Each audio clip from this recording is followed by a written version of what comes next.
ऐसे 4 महापुरुष हुए हैं जिन्होंने जब अपने प्राणों को त्यागा है उस समय भगवान उनके सन्मुख खड़े हुए हैं। जब अपने प्राणों को त्याग रहे हैं भगवान उनके सामने खड़े हुए हैं। और बंधुओं निवेदन करूं, प्राणों को त्यागते वक्त अगर भगवान हमारे सामने आ जावे तो मानो फिर हम नरक लोक में नहीं जाते, फिर तो हम भगवान के लोक को प्राप्त हो जाते।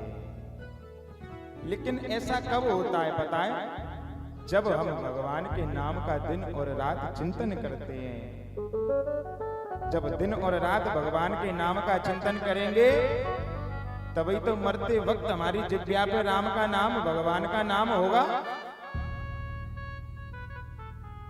और जब दुनिया में आके भगवान का भजन नहीं करेंगे, भगवान का नाम नहीं लेंगे तो मरते वक्त क्या खाक नाम आवेगा हमारी जिह्वा पे है। 4 महापुरुषों ने अपने प्राणों को त्यागा है तो यहाँ भगवान को अपने सामने पाया है। पहले महापुरुष हैं भीष्म पितामह। जब आज भीष्म पितामह अर्जुन की बाणों की सैया पर आज भगवान की प्रतीक्षा कर रहे हैं। देहांतकारी मुरली बजाते ओ मोहना, देहांतकारी तुम सामने हो, मुरली बजाते ओ मोहना, हे नाथ नारायण वासुदेवा। आज ऐसे करके आज भगवान सन्मुख खड़े हुए हैं और भगवान के सन्मुख बैठ करके आज भीष्म पितामह ने अपने प्राणों को त्यागा है। और भीष्म पितामह ने पता है क्या कहा? जन्म जन्म मुनि जतन कराई,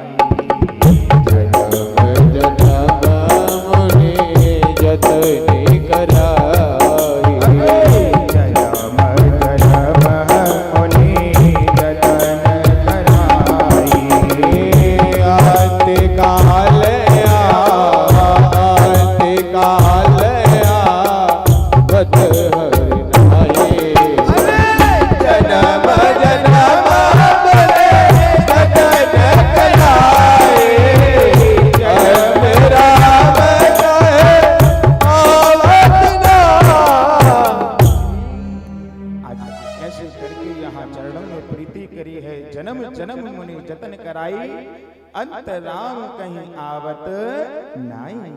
बंधुओं, अगर हमने अपने जन्म से अगर भगवान का भजन किया है तो अंत समय में भी भगवान जरूर आवेंगे। अगर हम शुरुआत से ही राम का भजन अपनी जिह्वा पर लेकर के आवेंगे तो जैसा हमारा प्रारंभ होता है वैसा ही हमारा अंत होता है। और मरते समय अगर राम का नाम हमारी जिह्वा पे आ जावे तो मानो सोने पे सुहागा हो जाता है। भीष्म पितामह ने अपने प्राणों को त्यागा या भगवान को गोविंद को अपने सन्मुख पाया है। बंधुओं, दूसरे बाली, जब बाली ने अपने प्राणों को त्यागा तो आज भगवान सामने हैं बाली के। वाली ने भी ऐसे ही प्रार्थना करी, प्रभु जन्म जन्म मुनि जतन कराई, अंत राम कहीं आवत नहीं। बंधु निवेदन करूं, जन्म जन्मांतर निकल जाए, युग युगांतर निकल जाए, कल्प कल्पांतर निकल जाए, भगवान आवे आवे नहीं आवे।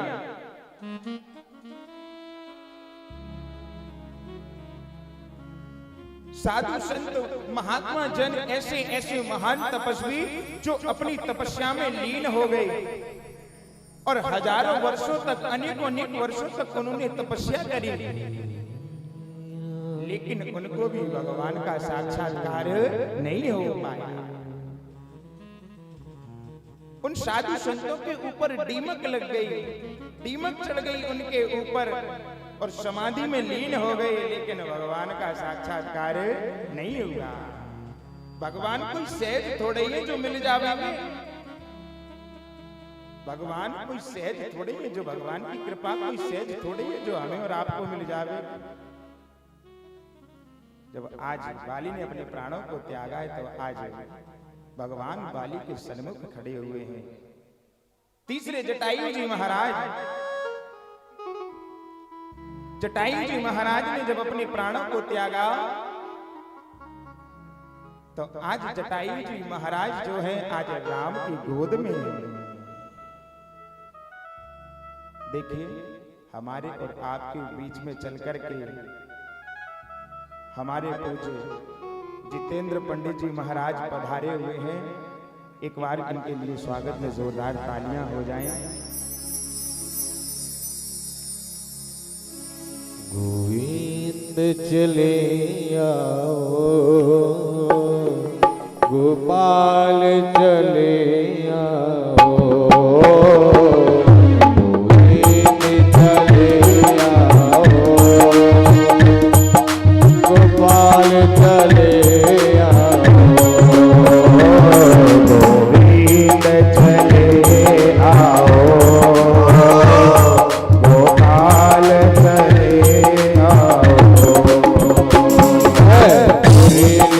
धरे छलिया नंदलाल चले आओ,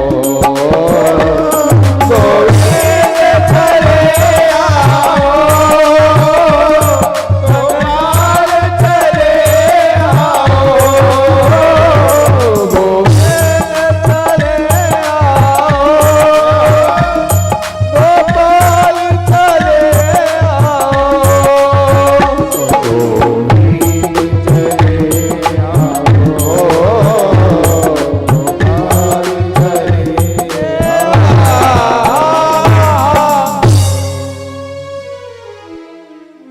जटायु जी महाराज ने अपने प्राणों को त्यागा है तो राम जी आज जटायु जी महाराज के सन्मुख खड़े हुए हैं। बंधुओं में निवेदन करूं, ऐसा रामायण में वर्णन है कि जिस समय दशरथ जी महाराज ने अपने प्राणों को त्यागा तो उस समय राम जी ने अपने पिता दशरथ का अंतिम संस्कार नहीं किया है। राम जी ने अंतिम संस्कार किसका किया पता है? जटायु जी महाराज का। जटायु जी को पिता की जैसी गति दी है राम जी ने, और क्यों दी है पता है? जिस समय दशरथ जी महाराज और कैकेयी मैया देवताओं के बीच में युद्ध चल रहा था स्वर्ग लोक में, और जब देवताओं के लिए देवताओं की मदद करने के लिए कैकेयी मैया और यहाँ पर दशरथ जी महाराज जब गए तो उनकी युद्ध में जाकर की मदद करी। तो जब स्वर्ग लोक से दशरथ जी महाराज वापस आने लगे आकाश मार्ग से, तो उस समय उनको एक काला पुरुष दिखाई दिया है जिसका रंग पूरा काला है, ऊपर से लेकर के नीचे तक काला है। सब दशरथ जी महाराज का आदर सम्मान सत्कार कर रहे हैं, लेकिन वो जो काला सा जो पुरुष है ना, वो दशरथ जी महाराज का आदर सम्मान सत्कार नहीं कर रहा है और उनसे मुखमंडल मोड़ करके खड़ा हुआ है। दशरथ जी महाराज को देख तक नहीं रहा है। अब तो दशरथ जी महाराज के मन में ऐसी गिलानी हो गई कि सब लोग हमारा आदर सम्मान सत्कार कर रहे हैं, लेकिन इसे इतना अभिमान, हम देवताओं की मदद करके आ रहे हैं, देवताओं ने भी हमारा आदर सम्मान किया है और ये हमसे अपने मुख को मोड़ करके खड़ा हुआ है। आज बड़ा आश्चर्य हुआ। आज जब दशरथ जी महाराज ने कहा कि अरे हमसे ऐसा क्या हो गया है जो हमसे मुख मोड़ करके खड़े हुए हो, तो आज उस काले पुरुष ने ऐसा कहा कि ऐसा है महाराज, आप चले जाओ, हम तुम्हें ना देखें तो ही ज्यादा अच्छा है। अब तो दशरथ जी महाराज को और भी ज्यादा क्रोध आने लग गया कि ऐसा कैसा व्यक्ति है ये हमसे उल्टा और बोल रहा है, कह रहा है ये इतना धनुर्धर है जो हमसे कह रहा है तो ही अच्छा रहेगा, तुम चले जाओ ना, तुम्हें ना देखूं तो। हमने देवताओं की भी मदद करी है कि हम तुम्हें देखना चाहते हैं, दशरथ जी महाराज ने ऐसा कहा है। तो आज उस काले पुरुष ने कह दिया अगर हमारी दृष्टि भी अगर आपके ऊपर पड़ गई तो अच्छा नहीं रहेगा, आप चकनाचूर हो जाओगे। आज जब ऐसी बात कही अब तो और ज्यादा दशरथ जी के हृदय में गिलानी हो गई।